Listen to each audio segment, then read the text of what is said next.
institucional y en la medida de lo posible, preferiblemente electoral. Creo que hay que realizar todos los esfuerzos necesarios para evitar que aquí se desate la violencia y que este conflicto termine resolviéndose o mal resolviéndose, para ser más exacto, por la vía violenta, como ha ocurrido en otras sociedades, como ocurre actualmente en Siria, especialmente en Siria, pero también en otras regiones del Oriente Medio, y como ocurrió en el continente latinoamericano en otros momentos, como sucedió en Centroamérica, con los conflictos armados en El Salvador, en Nicaragua, en Guatemala, lo que ocurrió también en Colombia con la guerrilla de la FARC, que duró durante 50 años y que todavía tiene focos guerrilleros en la ELN, en el Ejército de Liberación Nacional, o lo que ocurrió en Perú, cuando se formaron grupos maoístas como el Sendero Luminoso o el movimiento Tupac Amaru, o en Argentina, donde se formaron grupos de ultraizquierda y de ultraderecha, por la ultraizquierda los Montoneros y por la ultraderecha la AAA. Y esto, en todas estas experiencias, Frank, que nosotros podemos ver, fueron salidas que se plantearon frente a la imposibilidad del diálogo y de los acuerdos. Y bueno, Venezuela vivió su propia guerrilla en los años 60, comienzos de los años 60, luego del triunfo de la Revolución Cubana. El proyecto tanto de Fidel Castro como del Che Guevara fue extender la guerrilla hacia el resto de Sudamérica. Y Venezuela fue un espacio privilegiado porque Venezuela significaba la entrada de la Revolución Cubana a Sudamérica, y bueno, Venezuela es el país que está más al norte, rico en petróleo, rico en riquezas naturales, así es que era para los cubanos un objetivo fundamental y exportaron su revolución violenta. Lo que pasa es que en aquel momento Rómulo Betancourt y la dirigencia que conducía al país fue firme, el ejército estaba cohesionado y se derrotó ese intento. Trino, y aparte de eso que tú comentas, de que derrotaron a la guerrilla, de que estaba cohesionado el gobierno, había un plan político.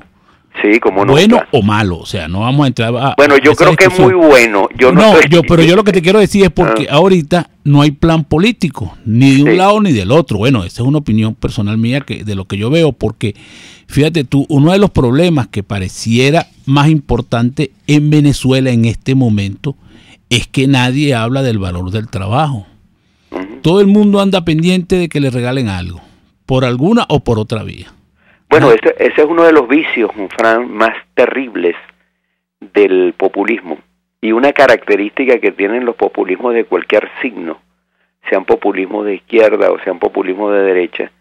Una característica del populismo esencial, y probablemente la más importante, es que desvinculan la distribución de la riqueza de la producción de la riqueza y por lo tanto del trabajo. Pareciera que la riqueza es un dato que está allí, un dato de la realidad, y que la riqueza está puesta, creada por alguien, por la divina providencia o por alguna figura mítica, y resulta y lo que hay que hacer con la riqueza es distribuirla, porque está muy mal distribuirla bien.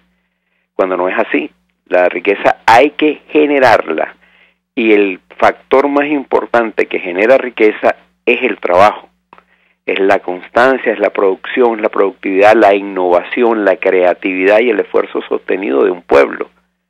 Pero cuando tú desconectas, como hace el señor Nicolás Maduro, cuando desconectas la distribución de la producción, cometes aberraciones como las que estamos viendo en Venezuela. Por ejemplo, estos incrementos... Sí, Trino, pero eso que tú dices es cierto. El chavismo fortaleció eso y, digamos, lo llevó a su máxima expresión, pero también la sociedad, en su conjunto, permitió que eso pasara de alguna manera, porque fíjate, claro, ahorita lo que ha detonado la situación conflictiva de Venezuela en este momento es la tabla salarial. O sea, la gente acaba de descubrir que el trabajo tiene un valor. Entonces la gente acaba de decir eso que le ocurre a ustedes desde hace muchísimo tiempo, ustedes los profesores universitarios que los habían venido dejando, ¿no? Cada vez le pagaban menos, porque al chavismo pareciera que no le interesa que la gente se estudie, progrese desde el punto de vista científico, todo eso que tú dices, pero también eso ocurría en las empresas, ¿no? O sea, uno ve toda esa cantidad de empresas que están por ahí, pertenecientes al Estado, que nunca se quejaron de nada, si llegaba materia prima bien y si no llegaba igual, si reparaban los equipos bien y si no los reparaban igual. O sea, a ellos no les interesaba si eso producía, no, mientras le pagaran su nómina, mientras tuvieran su tabla y su contrato colectivo. Ahora el gobierno les da este tablazo y entonces ahora salen a protestar, no por las condiciones en que están en las empresas, no, salen a protestar porque las tablas y los contratos colectivos no les son favorables. Entonces, oye, hay un poco también de la sociedad, ¿no? De que, bueno, ¿no? Sí, porque, yo fíjate entiendo. tú, Tino, disculpa que te interrumpa, para ponerlo Australia le dio 3.6 millones de dólares a Indonesia y nosotros le dimos 10. Sí. Compara la productividad. Eso es lo que te digo. No, digo para los oyentes, que comparen la productividad de la economía venezolana con la economía de Australia. Australia está entre las 10 o 12 economías más importantes del mundo. Y Venezuela está entre las economías más pobres del mundo. Sin embargo, en un acto insólito, el gobierno de Nicolás Maduro se le ocurre regalarle a un pueblo. Sabemos la necesidad y sabemos lo destrozos que ha causado este tsunami, pero hay que guardar también las proporciones. Los venezolanos están huyendo del país, están siendo desplazados del país porque aquí no hay empleo, porque la hiperinflación pulverizó los salarios y los ingresos. Bueno, entonces en un país arruinado, el gobierno se le ocurre regalar una buena cantidad de millones de dólares que muchos servirían para paliar la situación, incluso de los refugiados. O sea, si tú no lo quieres invertir en el país, por lo menos dáselo a los refugiados para que las penurias se atenúen un poco. Mira, pero quería comentarte, Fran, sobre lo que tú dices de la sociedad. Yo creo que para ser justo, habría que evaluar esto en perspectiva. No siempre Venezuela fue un país en el que la gente tenía una concepción de mendigo. La gente no estaba esperando que el gobierno les diera, no estaba con la mano extendida esperando que el gobierno les diera limosna. Yo crecí y nací en un pueblo del interior, en los Andes, y yo veía como mis padres trabajaban y como los padres de mis amigos tenían que trabajar en distintas actividades desde muy temprano en la mañana o en la madrugada para, bueno, proveer el sustento de la casa, y eso ocurría en mi pueblo, en Tobar, y ocurría en el estado Mérida y ocurría en buena parte en el país, en Venezuela, porque aquí hubo una cultura del trabajo, de la disciplina, del esfuerzo, y eso luego se extendió a la empresa. Este fue un país muy industrioso en los años 50, 60, 70. Fue un país emprendedor. Nosotros llegamos a tener un extraordinario aparato industrial. Tuvimos de los aparatos industriales más modernos de América Latina. Llegamos a tener una clase obrera organizada y disciplinada.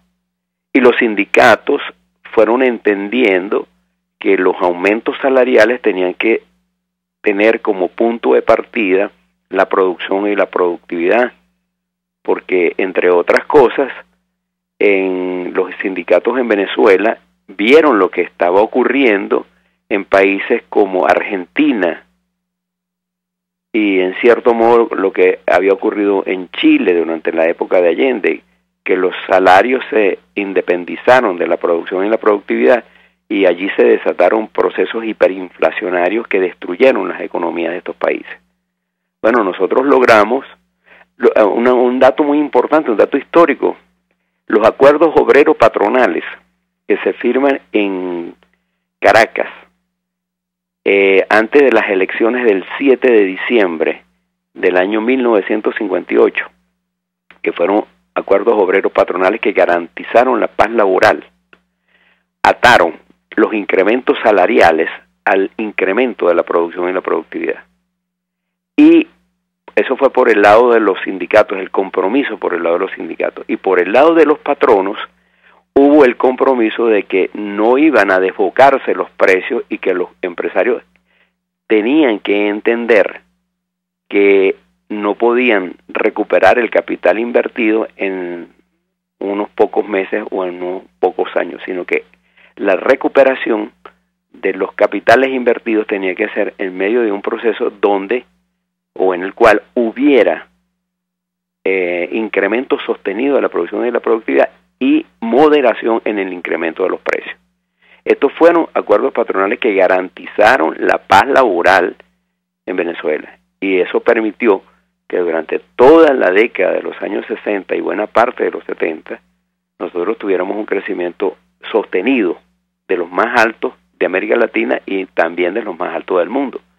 Así que nosotros tuvimos también una experiencia basada en el esfuerzo, en la disciplina, en la meritocracia, en la constancia. Y probablemente el mejor ejemplo de esa Venezuela era PDVSA. PDVSA, el metro de Caracas. Hoy, modelos destruidos por el gobierno, primero de Chávez y luego de Nicolás Maduro, que acabaron con la meritocracia en PDVSA, en el metro de Caracas, en las empresas de Guayana y por supuesto a todo lo que le han puesto la mano estos señores, todo lo han destruido sobre la base de que piensan que, bueno, no vale de nada el conocimiento, la experiencia, de que es posible destruir los incentivos para que la gente produzca, sea imaginativa, sea innovadora, sea disciplinada, sea constante. Y bueno, las consecuencias las estamos viendo. Esta es una economía que ha pasado a ser la de peor desempeño en toda América. Peor que Haití es el desempeño de la economía venezolana. Ajá, estamos conversando con Trino Márquez, sociólogo. Trino, tenemos que ir a publicidad, pero cuando regresemos queremos seguir conversando contigo. Y te vamos a dar una pregunta en el aire con un comentario, o sea, dos cosas pegadas. Tú dices que hoy la situación de la oposición venezolana se parece a la de Cuba. Es intrascendente. Planteas también que la oposición está en una situación muy desfavorable. Eso te lo reafirman la percepción que tú tienes, lo dice la encuesta Gercón, que los ninis son el 44.2%, los opositores son 33.1%, los oficialistas son 22.6%. Lo otro que también llama la atención es que es verdad, las autoridades de aquí han recibido casi con beneplácito la asesoría del gobierno cubano y la han aplicado muy bien, pero en mi opinión creo que no le ha salido bien porque hay un rechazo del 84% de la población a las políticas económicas, a la situación que vive el país, todo eso. Pero, como tú bien dices, si no hay quien lo capitalice, si no hay una oposición que pueda hacer un planteamiento que sea coherente, eso se seguirá ahí en el aire, pero y eso nos lo va a responder tú cuando regresemos de publicidad. Estamos conversando con Trino Márquez, sociólogo y profesor universitario. Vamos a publicidad. Usted escucha Golpe a Golpe por RCR 750 AM. Puedes seguirnos en nuestras redes sociales.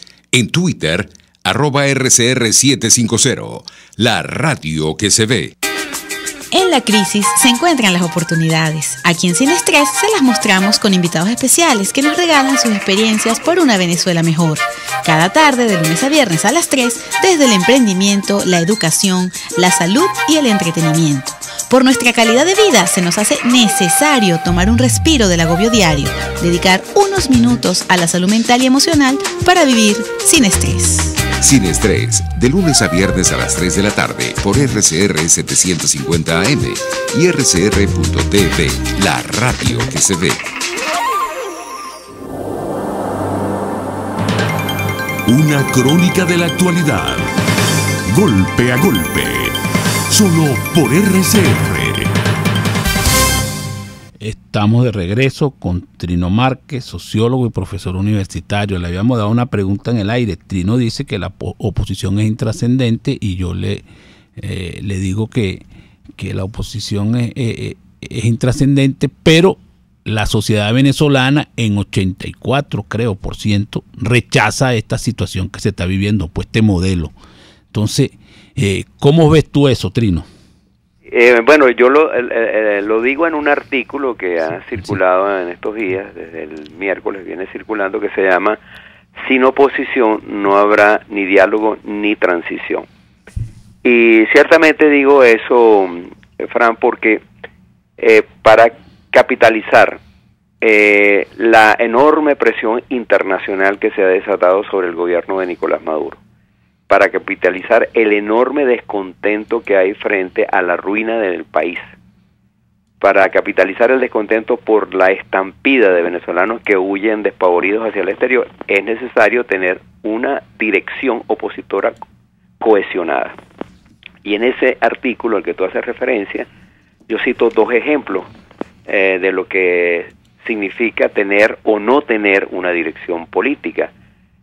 Digo, en el caso de Cuba, Cuba ha pasado por momentos similares al nuestro e incluso peores que la situación venezolana. El periodo especial, cuando se derrumbó la Unión Soviética, Cuba pasó por unos años terribles de miseria absoluta e indescriptible, y el gobierno no cambió nada, y el gobierno incluso no buscó ni dialogar ni promover un proceso de transición con la oposición, porque la oposición no existía ni existe en Cuba, no representaba ningún peligro para la tiranía cubana. Eso es un ejemplo que señalo. Y el otro ejemplo, en contraste, que es el de la FARC. La FARC fueron, durante el gobierno de Álvaro Uribe, cuyo ministro de la Defensa era Juan Manuel Santos, las FARC fueron derrotadas militarmente, pero significaban un peligro porque se mantuvo la cohesión de la cúpula de la FARC. Cuando llegó Juan Manuel Santos a la presidencia, entendió que para que su gobierno pudiera dedicarse a administrar el Estado colombiano y a gobernar a Colombia, era necesario llegar a un acuerdo de paz con ese grupo que estaba, aunque disminuido y diezmado, estaba cohesionado e iba a representar un peligro. Y por eso promovió el entendimiento que terminaron en los acuerdos de paz. Pero allí hubo un grupo que se mantuvo cohesionado y que obligó al gobierno a negociar.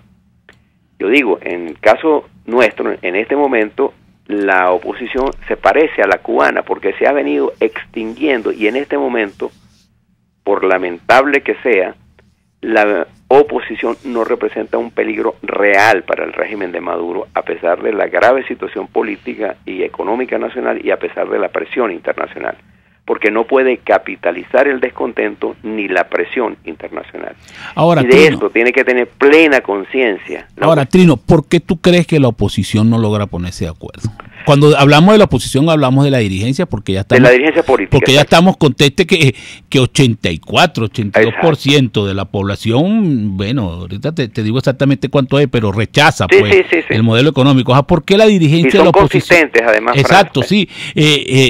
Tengo ya he conversado con alguna gente y me dicen que en el mejor de los casos, cuando Maduro ha llegado a estar buenísimo, ha sido con el 25%, y me dicen que bueno, que eso fue, por ejemplo, cuando aumentó el sueldo en 6.000%, entonces bueno. Exacto, esos días posteriores puede haber llegado a 25, 26%. Ah, sí, pero ahí mismo para abajo. Pero ¿por qué la dirigencia de la oposición venezolana no se pone de acuerdo? ¿Cuál es tu opinión de eso? Mira, Tú que estás ahí en ese mundo. Bueno, yo en realidad no soy un militante activo políticamente, lo que sí es que estoy muy vinculado con grupos de análisis y soy un lector permanente de todas las opiniones de encuestas y de articulistas, y estoy realmente, oigo programas de opinión, en fin, trato de llevar el pulso de la situación. Yo creo que se combinan varios factores, como en todos los procesos sociales.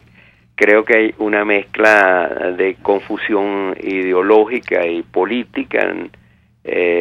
Cuesta enfrentarse al populismo ramplón que representa a Nicolás Maduro, un populismo además autoritario, que es muy particular, porque este es un autoritarismo, un populismo muy autoritario en algunos sentidos y muy blandengue en otros. Es muy blandengue con la delincuencia, por ejemplo, y muy rígido, es muy autoritario con la oposición política.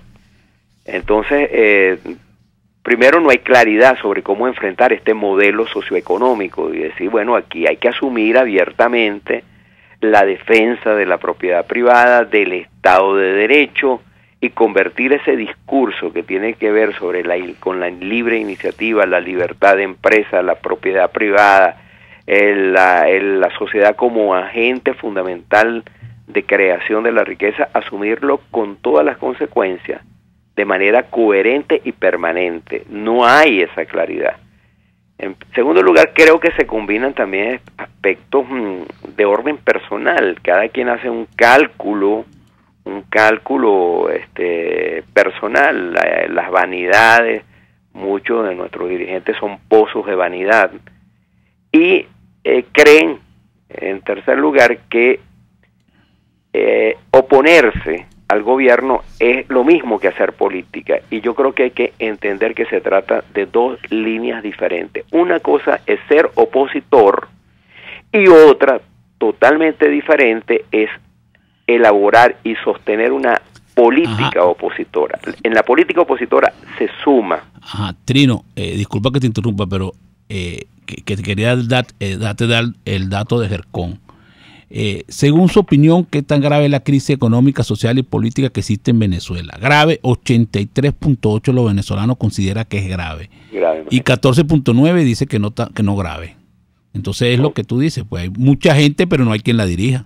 No hay quien la dirija, exactamente, y esa es una de las razones, Fran, desde mi punto de vista, es que muchos dirigentes nuestros creen que hacer oposición es hacer política, y son dos cosas distintas. Para construir una política, por supuesto que hay que ser opositor, pero hay que sumar, hay que aglutinar, hay que hacer concesiones cuando haya que hacer concesiones, hay que convocar a las distintas fuerzas, y hay que entender que es una sumatoria de factores lo que permiten aglutinar la fuerza suficiente para enfrentar al gobierno. Eso lo entendió perfectamente la dirigencia política que se enfrentó a la dictadura de Pérez Jiménez, porque entendieron que el golpe de Estado contra Rómulo Gallegos en 18 de octubre del año 48 había sido producto de la hegemonía adeca, de la arrogancia con la que había gobernado el Partido Acción Democrática durante el trienio, y esa arrogancia había fracturado al país, y esa arrogancia se mantuvo durante los primeros años de la dictadura. Luego, con el triunfo o con la hegemonía, mejor dicho, de Pérez Jiménez, la oposición y especialmente los adecos entendieron que tenían que ponerse de acuerdo con los comunistas, con los URDistas y con los copellanos para formar un frente unitario que enfrentara a esa dictadura tan feroz, pero tan eficiente como era la de Pérez Jiménez. Eso es lo que no estamos haciendo aquí. Trino, por razones de tiempo tenemos que despedirte. Hoy esperamos seguir pudiendo conversar contigo en cualquier momento. Te damos los micrófonos abiertos para que envíes un saludo a nuestros oyentes que nos están oyendo solamente por las redes, porque tenemos problemas con la señal abierta, pero ha sido un gratísimo placer conversar contigo. Envíale un mensaje a tu Bueno, oyente. mira, siempre es un placer hablar contigo, Frank, y poder compartir estos minutos con tus numerosos oyentes.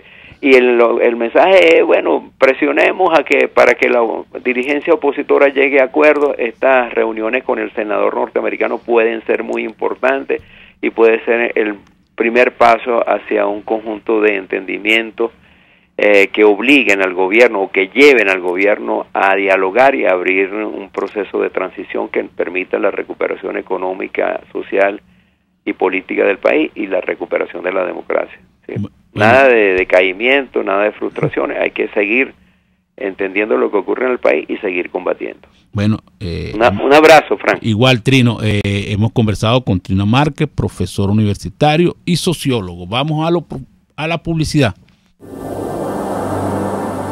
Ni de suerte, ni de gracia, ni de pecho. Es Golpe a Golpe. Puedes seguir nuestra programación a través de rcr.tv, la radio que se ve. El siguiente espacio educativo está dirigido a niños, niñas y adolescentes. RCR presenta Todo se puede, una producción nacional independiente de Mayra Prado, certificado número 16923. El cambio es acción. Muévete por tu salud. No tienes excusa. Tú puedes. Autoexamen. ¿En verdad realizas ejercicio? Al realizar diariamente actividades que requieran mucho movimiento corporal, podemos asumir que realizamos la cuota de ejercicio diaria. ¿Sabías que la actividad física diaria no cuenta como la dosis de ejercicio que requerimos para permanecer sanos? Actividad física diaria y ejercicio físico son distintos. La actividad física son los movimientos corporales producidos por la contracción de los músculos. Trasladarnos de un sitio a otro, vestirnos, asearnos, son acciones que la requieren.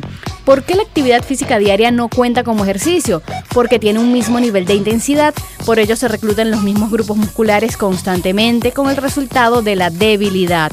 Por el contrario, un programa de ejercicios está metódicamente programado para sobrecargar progresivamente al cuerpo y generar aumentos en el nivel de movilidad física, para obtener mejoras en las actividades diarias y en la salud. ¿Cómo empezar a hacer ejercicio? Te damos algunas sugerencias. Realiza ejercicio aeróbico como caminar, correr, montar bicicleta 3 a 5 veces a la semana por lo menos media hora. Al menos 3 veces a la semana realiza ejercicios de estiramientos. 2 veces a la semana fortalece tus músculos. ¿No tienes tiempo para ir al gimnasio? TRX es una excelente opción. Para mejorar, cambia constantemente tu programa de ejercicios. Según tus progresos, aumentará el número y velocidad de repeticiones, los músculos involucrados, el tipo de movimiento. Asesórate con un especialista ante cualquier duda o molestia durante tu programa. La vida es movimiento. Ejercítate para disfrutarla con salud. Todo se puede. RCR presentó Todo se puede con Mayra Prado. Síguela por Twitter, @todosepuede.net. Una producción nacional independiente de Mayra Prado, certificado número 16923. Les habla Rafael del Rosario, concejal de Chacao. La mayoría de los venezolanos dependen exclusivamente del servicio de transporte público para llegar a sus hogares, empleos o centros educativos y se ven obligados a hacerlo en unidades inadecuadas. Aparte de eso, sin efectivo, el Estado debe garantizar a sus ciudadanos un transporte eficiente, digno y accesible. ¿Qué esperas? Haz valer tus derechos. En épocas de crisis económica nadie da ofertas, pero Cauchera Fran Luis te da el 7% de descuento en todos sus neumáticos para vehículos de carga, pasajeros o particular. Cauchera Fran Luis en Quinta Crespo, final de la avenida Baral, entre la bomba y el banco. Aprovecha, 7% de descuento en Cauchera Fran Luis, tu mejor opción. RCR 750 AM. Porque lo bueno une. En RCR somos vanguardia. Toda la programación de tu RCR también la puedes seguir a través de la internet. Audio y video en tiempo real. Noticias y mucho más. No te pierdas ni un segundo de nuestra programación. No hay excusa ni cadena que valga para que dejes de escucharnos. Ingresa a rcr.tv, la radio que se ve.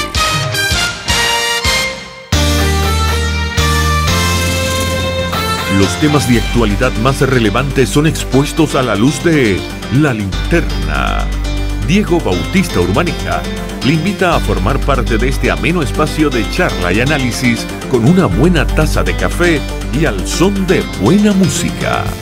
La Linterna, de lunes a viernes, a partir de las 2 de la tarde, por RCR 750 AM.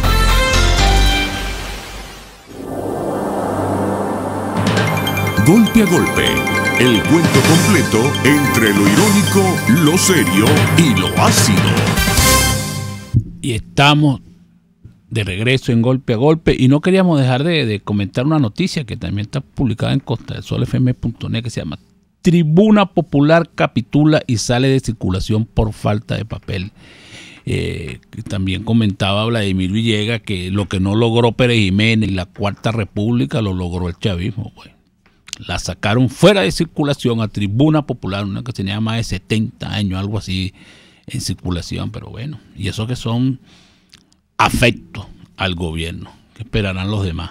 Bueno, y en línea tenemos a Olga Ramos, coordinadora del Observatorio Educativo de Venezuela. Buenos días, Olga, un placer saludarte. Buenos días para ti y para todos los oyentes. Ajá, Olga, queremos comenzar con una pregunta porque todo el mundo quedó impactado cuando el presidente de la República, Nicolás Maduro, dijo que se había incrementado en 7% la matrícula estudiantil del año que comenzaba 2018-2019. ¿De dónde sacó esa cifra? ¿Es verdad? No sé. Mira, no sé de dónde la sacaría quien se la pasó a Nicolás, porque yo creo que él no la debe haber sacado por cuenta propia, no se la deben haber pasado.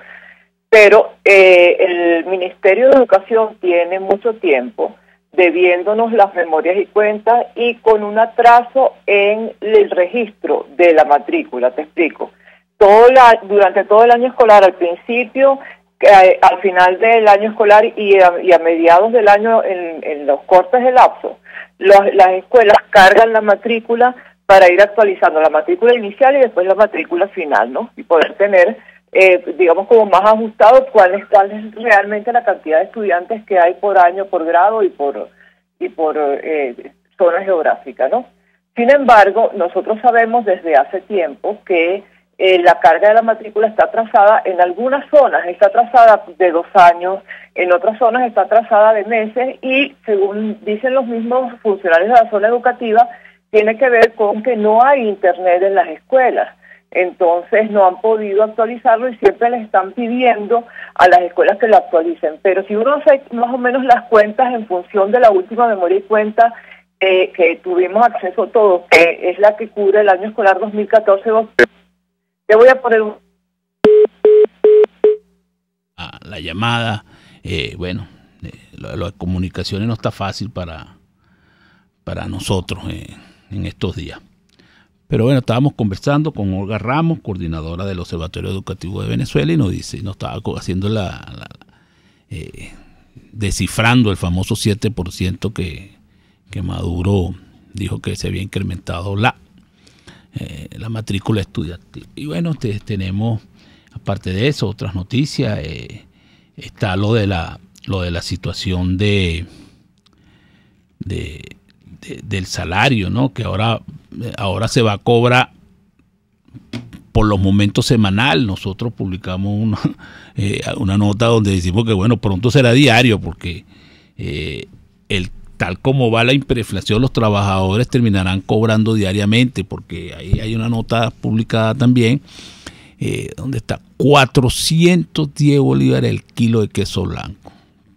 Entonces, si los trabajadores van a cobrar semanal, estarán por el orden cercano a 450, porque el salario son 1.800, usted le divide entre 4 semanas, eso le da como con los descuentos y la cosa, bueno, por ahí debe andar, ¿no? Los que tengan una prima de antigüedad un poquito alta le llegará un poquito más, 200, 300 bolívares más, pero la situación está así, eso no está fácil. Y eso de cobrar semanal, bueno, imagínate, todo un rollo, todo un problema, y hay que ir corriendo porque los precios cada día son bueno, devastadores. Y otra noticia que también está ahí es lo de Carlos Mendoza Potelá. Hay que buscar inversión extranjera para PDVSA y olvidarse de la faja del Orinoco. De faja del Orinoco y olvidarse de faja del Orinoco. Bueno, volvemos con Olga Ramos, línea. Estamos en línea contigo, Olga, porque se caen las llamadas, pues, y tú no estabas hablando del famoso 7% de Nicolás Maduro y que algunas zonas no han entregado sus estadísticas. Por lo mismo, porque no hay internet y cuando lo hacen por teléfono se caen las llamadas. Pero mira, te pongo un ejemplo. En el Delta, en el año 2014-2015, que es la última memoria conocida, había en estudiantes de educación media 14.662 y la jefe de zona salió diciendo este 1 de octubre, cuando arrancó el año escolar para bachillerato, que en el Delta estaban iniciando actividades 12.000 estudiantes. Que yo sepa, 14.000 es más que 12.000, por lo tanto ese 7% por lo menos en el Delta no fue.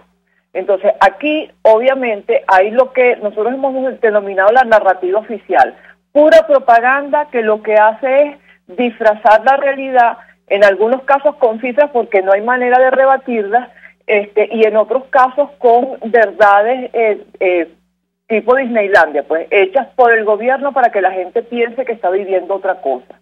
Pero realmente no hay ninguna evidencia que diga que hubo un aumento de la matrícula. Además, tomando en cuenta que hay un porcentaje de la población que todavía no sabemos cuánto es, que se fue del país, no puede haber un incremento en la matrícula. Pero además sabemos que están los que se fueron del país y los que decidieron que no podían seguir estudiando porque no tienen dinero para pagar el transporte, porque no tienen cómo mantener a los niños en la escuela, porque no tienen cómo darles de comer. O sea, hay gente que está dejando de asistir a la escuela, entonces no puede ser que haya un porcentaje mayor. Además, hay una cosa adicional, Fausto, que yo creo que es importante, que es que el año escolar arrancó en primaria y en media sin haber terminado las inscripciones. Todavía se están haciendo inscripciones en los liceos. Entonces, si tú todavía no tienes el total de personas que se supone que deben estar inscritas este año escolar, sabiendo que hay menos porque han emigrado, tú no puedes decir, ni siquiera deberías poder decir una cifra, pero tampoco puedes decir que hubo un aumento. O sea, eso es falso. No pueden seguir engañando al país con cifras que son falsas. Conversando con Olga Ramos, coordinadora del Observatorio Educativo de Venezuela. Te habla Fran Tovar, Olga, y queríamos también que tú nos informaras la reunión que hubo con las escuelas de carácter privado. ¿Qué acuerdo hubo ahí? ¿El gobierno va a terminar subsidiando esas escuelas? ¿Va a ser el mismo modelo que tienen con la Fe y Alegría? Porque esos precios que tienen las escuelas privadas, producto del incremento salarial, prácticamente la saca del mercado, ¿no? O sea, es imposible prácticamente mantener una escuela ahorita, privada.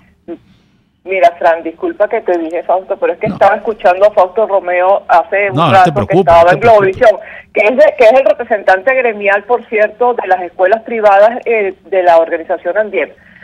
Fíjate, con respecto al problema que tiene la educación privada en este momento, el incremento de los costos de operación, no solamente de los salarios, sino de los costos de operación por la hiperinflación, hace que sea insostenible mantener un presupuesto durante todo el año. ¿Eso qué significa? Que si en este momento, por el aumento salarial decretado, es necesario subir la mensualidad que pagan los padres, el mes que viene va a ser necesario subirlo porque van a aumentar los precios y por lo tanto los costos de operación para todos, para absolutamente todo, porque las escuelas, como cualquier organización, tienen costos fijos de operación y muchos de ellos tienen precios que se van incrementando, pero con mucha velocidad por la hiperinflación. Las escuelas no se salvan de eso. Ahora, ¿qué fue lo que dijo Delcy cuando salió de la reunión con los gremios de las escuelas privadas?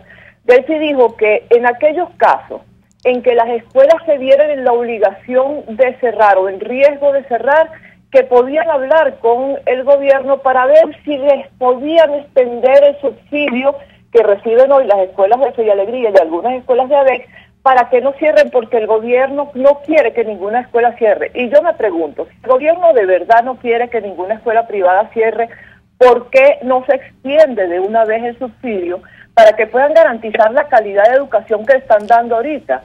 Porque lo que sí está claro es que entre las escuelas oficiales y las escuelas privadas, quienes garantizan mejor calidad de educación son las privadas. Y aquellas que no puedan garantizar mantener sus costos de operación cubiertos porque la inflación los está matando, pues van a tener que reducir muchas cosas de la oferta educativa. Entonces, para evitar que eso suceda, pues podrían decir, bueno, todas las escuelas que atienden, por ejemplo, a los sectores populares, todas esas escuelas pueden optar a un subsidio. Delcy dijo que el subsidio iba a ser directamente a los estudiantes. Pues está bien, directamente a los estudiantes, pero que se haga un subsidio. También se incorporan, como es lógico, a las escuelas en esta cosa del subsidio al salario por los 90 días que se aplicó para toda la empresa privada. Pero el problema está en que ese subsidio por 90 días para la empresa privada tiene sentido si la empresa puede mejorar sus ingresos y garantizar que al aumentar sus ingresos pueda pagar dentro de 90 días los costos del salario aumentado y los costos de operación que vengan.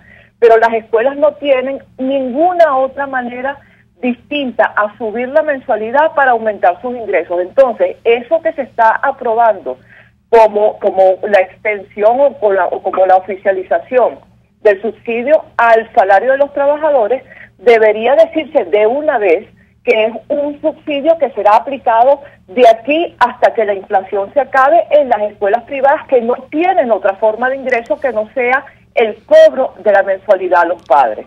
Ajá. Entonces, ese tipo de medidas que parece que fueran buenas medidas, pero que realmente lo que son o es la extensión de la decisión de Nicolás de que todo el mundo pueda tener 3 meses de respiro porque ellos les van a subsidiar el salario, o que se hagan algunos ofrecimientos que, bueno, que si la escuela puede cerrar, son ofertas que no necesariamente se van a cumplir o que garantizan la estabilidad de la educación privada durante el resto del año escolar.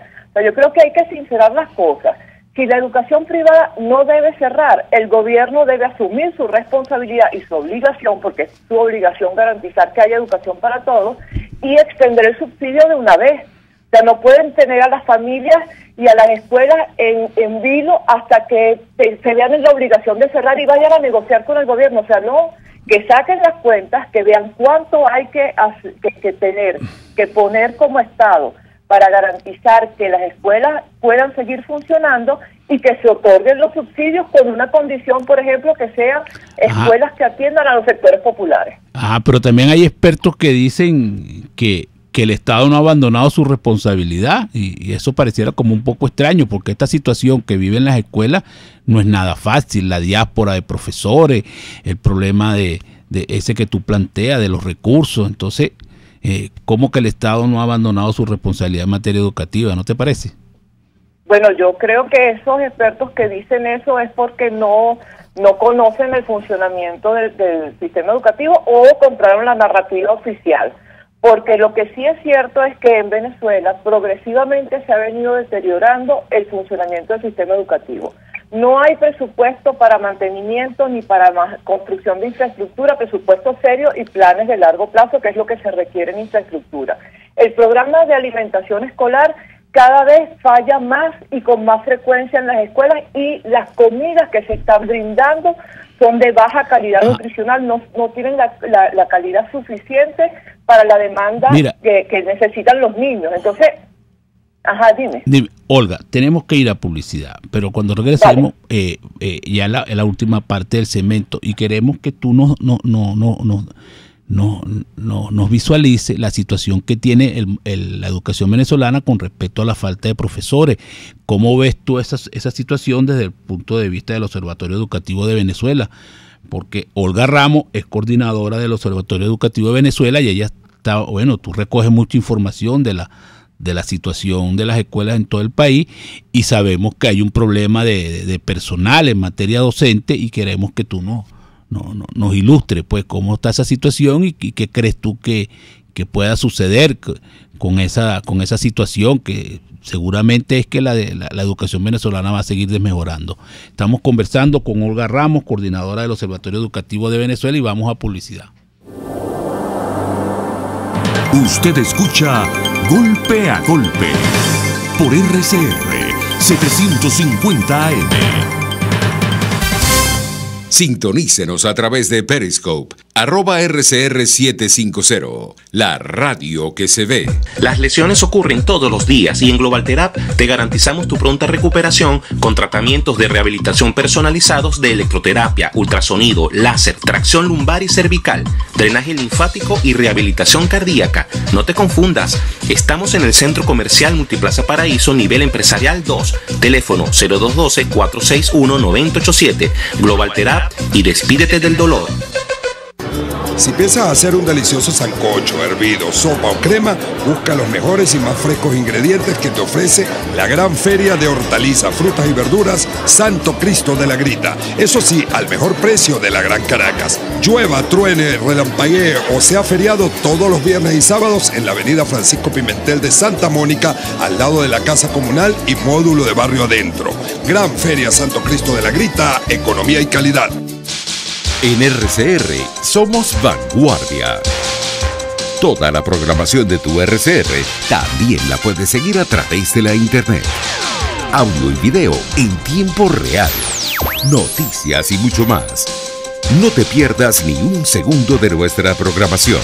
No hay excusa ni cadena que valga para que dejes de escucharnos. Ingresa a rcr.tv, la radio que se ve.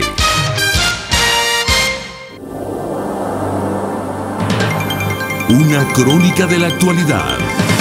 Golpe a golpe. Solo por RCR. Estamos de regreso en Golpe a Golpe. Estamos conversando con Olga Ramos, coordinadora del Observatorio Educativo de Venezuela. Le hemos dejado una pregunta en el aire que está relacionada a la falta de personal docente en las escuelas de toda Venezuela y que cuáles son esas repercusiones para la educación venezolana. Bueno, mira, lo primero es que una deficiencia que tenemos es que no podemos precisar cuántos docentes están faltando ni dónde están faltando porque, como dije, el Ministerio de Educación no facilita las cifras. Hay redes de escuelas como la red de Fe y Alegría que tienen claridad de cuántos docentes les han renunciado, pero no sabemos, por ejemplo, cuántos han renunciado en las escuelas del Ministerio de Educación. Sin embargo, es importante que todos recordemos que la falta de docentes no es un problema de la migración ahorita o del cambio de actividad económica, porque no es solamente los docentes que se van del país, sino los que deciden trabajar en otra cosa para poder ganarse la vida, porque en educación no le alcanza ni siquiera para pagar el transporte para ir a la escuela. O sea, eso es importante saberlo. Pero antes de ese problema, nosotros sabíamos que por lo menos en bachillerato no había docentes en algunas materias en muchos sitios. No había docentes de matemáticas, no había docentes de física, no había docentes de química. Y en muchos liceos, con la anuencia del Ministerio de Educación, se colocaban calificaciones en materias donde no habían sido cursadas por los docentes, por falta de docentes, por los estudiantes, y se les daba certificación de aprobación del año o de graduación de bachiller sin haber cursado, por ejemplo, matemática de tercero o física de cuarto o biología de primero. O sea, había una falta de responsabilidad por parte del liceo y por parte del ministerio en asignar calificaciones sin que los estudiantes hubiesen cursado las materias por falta de docentes. O sea, venimos arrastrando eso. El ministerio de alguna manera trató de taparearlo con la chamba juvenil, aprovechando que necesitaba darle ingresos a los jóvenes desempleados, pero con la deficiencia que la chamba juvenil no tenía la capacidad de formar con tiempo y calidad suficiente a los muchachos para que pudieran cubrir esa deficiencia en las escuelas. Imagínate tú que tú eres un joven recién egresado que estudiaste educación, pero en una misión, que sabemos que es una formación que es insuficiente, y te sueltan frente a una sección donde hay 34 adolescentes que tienen que aprender física, y tú no manejas bien física, ni sabes cómo enseñarlos, ni conoces la dinámica ni los procesos de desarrollo, ni la psicología de desarrollo de los adolescentes. ¿Cómo haces tú para manejarte con ese grupo? O sea, no tienes la misma capacidad que un docente que fue formado en el pedagógico para dar esa materia y que además maneja la materia que tiene que dar. Entonces, ya por allí hemos estado primero estafando a los estudiantes que les dimos títulos sin haber cursado. Después pirateando a los estudiantes que le ponemos docentes que no están preparados para que no se queden sin cursar, pero no les damos apoyo suficiente. Y ahora tenemos esto agravado porque la migración ha agravado la escasez. ¿Qué se hace en estos casos? En estos casos, dada la situación que se está presentando, y lo de los docentes es una de las variables, el Estado tiene que asumir su responsabilidad y decir que estamos en emergencia. O sea, la educación, como el sector salud, por ejemplo, está atravesando por una emergencia humanitaria compleja que implica que los estudiantes no están pudiendo realizar el derecho a la educación, pero además están sufriendo consecuencias adicionales. Por ejemplo, hay muchachos que sufren trauma porque no tienen cómo comer, hay algunos que sufren trauma por la violencia y por la inseguridad, y todo eso les afecta en el proceso educativo. O sea, hay una serie de factores externos que tienen que ver con la crisis del país, que están incidiendo en lo que sucede en la educación, y hay algunos factores estructurales como la falta de infraestructura, la falta de educación, el no funcionamiento del programa de alimentación y la falta de docentes, que están incidiendo en la calidad de la educación y en que realmente se dé la educación. De hecho, hay escuelas donde los estudiantes faltan 1, 2 y 3 veces a la semana porque no tienen transporte, porque no tienen alimentación. Todo eso configura una emergencia que el gobierno tiene que atender como tal. Y en el caso de los docentes, tiene que generar medidas extraordinarias que le permitan, por ejemplo, llamar a los docentes jubilados y pedirles que por favor se integren, dándoles pagándoles por eso, pero tratando de ayudar a que esos espacios no queden vacíos o que queden ocupados por personas que no manejen la pedagogía o no manejen lo que tienen que enseñar o no lo dominen. Ajá. Y si no es posible, porque no existe personal suficiente docente jubilado en el país, se apela a profesionales que manejen el contenido y se les acompaña para que puedan aprender a enseñar, y entonces se hace un esfuerzo adicional. Pero son planes extraordinarios que se tienen que instrumentar para que se pueda desarrollar el proceso educativo con el menor daño posible para los estudiantes. Mira, dime, Sam. No, porque tenemos que irnos, Olga, y queríamos darte un minuto para que tú hablaras de tu ONG, de tu Observatorio Educativo de Venezuela, que Olga Ramos es coordinadora, y tú le mandaras un mensaje a la gente tuya, pues, que está contigo en el Observatorio Educativo de Venezuela. Te damos un minuto para que le envíes un mensaje. No, lo que le envío es un mensaje a todas las personas que tienen alguna vinculación con el sistema educativo, para que entren a la página, al blog del observatorio, que es observatorioeducativo.wordpress.com, Word de palabra y press de prensa, o para que nos escriban a OE Venezuela, o de observatorio E de educativo Venezuela @gmail.com, y nos cuenten lo que están viviendo en sus escuelas, porque para nosotros, dada la diversidad y la cantidad de escuelas que hay en el país, es muy difícil tener acceso a todas, pero si ustedes nos escriben, nosotros podemos seguir sistematizando la información y podemos seguir visibilizando los problemas que se están presentando en el sistema educativo. Bueno, Olga, fue un placer tenerte en el programa. Hemos conversado con Olga Ramos, coordinadora del Observatorio Educativo de Venezuela, y será hasta mañana. RCR presentó Golpe a Golpe. Para cualquier comentario o sugerencia, escriba a golpeagolpe@rcr.com.be.